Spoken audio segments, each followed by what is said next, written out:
రెండేళ్ల వయసులోనే తండ్రిని కోల్పోయింది. అప్పట్నుంచి కష్టాలతోనే సహవాసం. కానీ ఎన్ని అవాంతరాలు ఎదురైనా అమ్మ మాటల్ని ఆదర్శంగా తీసుకుని ధైర్యంగా ముందడుగేసింది. డిగ్రీ సమయంలో ఎన్సీసీలో రిజెక్ట్ కావడంతో ఖాకీ యూనిఫామ్ వేసుకోవాలనే కసి పెంచుకుంది. ఇప్పుడు కానిస్టేబుల్గా కల నెరవేర్చుకుంది. ఇటీవల ఆంధ్రప్రదేశ్ పోలీస్ పరీక్షల్లో గెలిచి నియామక పత్రం అందుకున్న వినీత ఇన్స్పైరింగ్ స్టోరీ ఇది.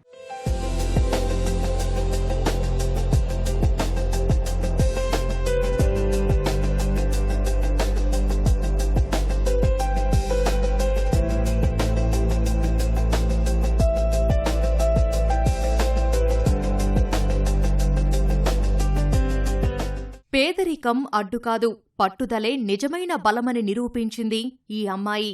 కష్టాల్లో పుట్టి కష్టాల్లోనే పెరిగినా నేను పోలీస్ కావాలి, ఖాకీ యూనిఫామ్ ధరించాలన్న కలను మాత్రం గుండెల్లో పదిలంగా దాచుకుంది. తండ్రి మరణంతో ఆర్థిక ఇబ్బందులు ఎదురైనా వెనక్కి తగ్గలేదు. అనుకున్న లక్ష్యం కోసం రాత్రి పగలు తేడా లేకుండా పుస్తకాలతో స్నేహం చేసింది. పోటీ పరీక్షల్లో నెగ్గి కానిస్టేబుల్గా ఎంపికైంది.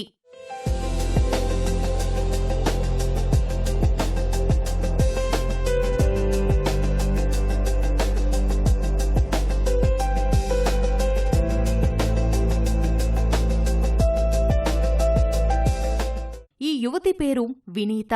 కడప జిల్లా వేముల మండలం చింతలజూటూరు స్వస్థలం. చిన్నప్పుడే తండ్రిని కోల్పోయిన ఆమెను, ఆమె అన్నయ్యను తల్లే అన్నీ తానై పెంచింది. వ్యవసాయ కూలీగా పనిచేస్తూనే ఇద్దరినీ చదివించింది. పిల్లలకు కావాల్సిన అవసరాల్ని తీర్చింది. చిన్నప్పటినుంచి తల్లి కష్టం చూసిన వినీత ఆమెకు అండగా నిలవాలని అప్పుడే గట్టిగా నిర్ణయించుకుంది.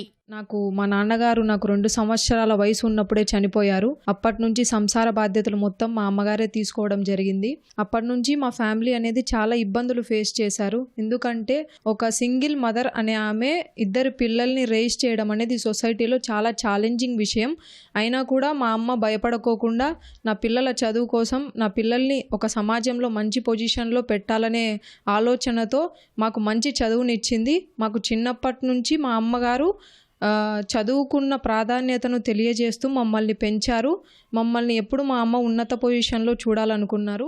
చిన్నగా ఉన్నప్పుడే లక్ష్యాన్ని నిర్దేశించుకోవడమే కాదు, అందుకోసం కష్టపడి చదువుకుంది. డిగ్రీ పూర్తి కాగానే కోచింగ్ కోసం హైదరాబాద్ దిల్సుఖ్ నగర్ కు వచ్చేసింది. ఆ కోచింగ్, హాస్టల్ ఫీజులు, ఖర్చుల కోసం చిన్న చిన్న ఉద్యోగాలు కూడా చేసింది. ఆ సమయం ఎంత కష్టంగా గడిచినా కోరుకున్న కొలువు కోసం అన్నింటినీ అధిగమిస్తూ ముందుకు సాగింది. నేనేమనుకున్నానంటే పోలీస్ ఆఫీసర్ అవ్వాలి, ఎన్ని కష్టాలు పడైనా సరే నేను లాస్ట్కి అవ్వాలి. కానీ ఈ జర్నీలో నాకు చాలా కష్టాలు వచ్చినాయి. కొన్నిసార్లు నాకు హాస్టల్ ఫీజు కూడా డబ్బులు ఉండేవి కాదు. అయినా సరే నేను రెస్టారెంట్లో వెయిట్రెస్ జాబ్ చేశాను. దాని తర్వాత నేను జిమ్లో పార్ట్ టైం జాబ్ చేశాను. కానీ నా జిమ్ టైమింగ్స్ వచ్చేసి మార్నింగ్ 5 నుంచి 10:30 వరకు. నాకు 7,000 శాలరీ వచ్చేది. నేను నా హాస్టల్ ఫీజు కట్టుకోగలను. నా హాస్టల్ ఫీజు కట్టుకుంటేనే నేను రేపొద్దున నేను నా పోలీస్ కళను నేను నెరవేర్చుకోగలను కష్టపడి చదివి అని నేను అన్ని ధైర్యంగా చేశాను. ప్రతి ఒక్కటి అంటే ఎలాంటి వర్క్ చేసినా నేను షేమ్గా ఫీల్ అవ్వలేదు. చిన్న శాలరీ వచ్చినా సరే నాకు అది హెల్ప్ అయ్యింది. కానిస్టేబుల్ నియామక పరీక్షల్లో 96 మార్కులతో ఈడబ్ల్యూఎస్ కోటాలో ఉద్యోగం సాధించింది వినీత. ఈ సందర్భంగానే 2015లో కనీసం స్కూల్ ఫీజు కట్టడానికి డబ్బులు లేకపోవడం, కుటుంబం గడవలేని పరిస్థితిలో నారా లోకేష్ అండగా నిలబడి 40,000 రూపాయలు ఆర్థిక సహాయం చేశారని గుర్తు చేసుకుంటోంది. ఈ ఏడాది ఫిబ్రవరిలో వివాహం చేసుకున్న వినీతకు భర్త కూడా అన్ని విధాలా అండగా నిలిచాడు. నాకు రీసెంట్గా పెళ్ళయింది 1 year బ్యాక్. నాకు ఈ జాబ్ తెచ్చుకోవడానికి మా భర్త కూడా ఎంతగానో సపోర్ట్ చేశారు. నన్ను వెనక నుండి ఆయన నడిపించారు. నువ్వు ధైర్యంగా చెయ్యి, నువ్వు ఏం చేసినా నేను సపోర్ట్ చేస్తాను. అలాగే నాకు ఎస్ఐ కావాలని నాకు కల. నేను అది కూడా సహకారం చేసుకుంటాను. కష్టపడి చదివి మళ్ళీ నేను ఒక ఉన్నత పొజిషన్లో ఉండేకి నేను ప్రయత్నం చేస్తాను. కానిస్టేబుల్తో ఆగిపోకుండా భవిష్యత్తులో మరింత ఉన్నత స్థానానికి చేరాలని వినీత లక్ష్యం. ఆమె ఈ ప్రయాణంలో ఎప్పుడూ అండగా ఉంటానని చెబుతున్నాడు భర్త ఆనంద్. మహిళలకు అండగా ఉంటే వాళ్ళు ఏ స్థాయికైనా చేరుకోగలరని స్పష్టం చేస్తున్నాడు. నా భార్య జాబ్ కొట్టడం నాకు ఎంతో సంతోషంగా ఉంది. ఎందుకంటే వన్స్ అపాన్ అ టైము తను ఎంతో డీమోటివేట్ అయ్యారు. సో దానికి నా దగ్గరకు వచ్చి చెప్తే నేను ఎంతో మోటివేట్ చేశాను. అండ్ నేను నాతోనవుతుందా, నేను చేయగలుగుతానా అంటే ఆ టైంలో కూడా నేను చాలా మోటివేట్ చేశాను.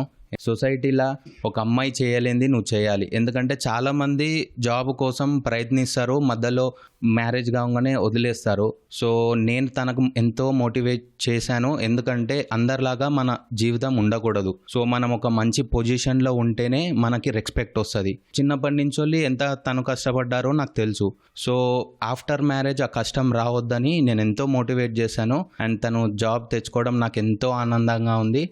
అండ్ తను ఎస్ఐ కావాలని నేను మనస్ఫూర్తిగా కోరుకుంటున్నాను. దానికి కావాల్సిన ప్రతిదీ నేను చూసుకుంటాను. తనకి ప్రతిదీ మోటివేట్ నేను చేస్తాను అండ్ నేను రాపిస్తాను ఎగ్జామ్స్. లక్ష్య సాధనలో ఎన్ని అవాంతరాలు ఎదురైనా ముందుకు సాగడమే విజయానికి మొదటి మెట్టు అంటోంది వినీత. అనుకున్న తర్వాత మధ్యలో వదిలేయకుండా చివరి వరకు పోరాడితేనే గమ్యం చేరతామని సందేశమిస్తోంది ఈ యువ లేడీ కానిస్టేబుల్.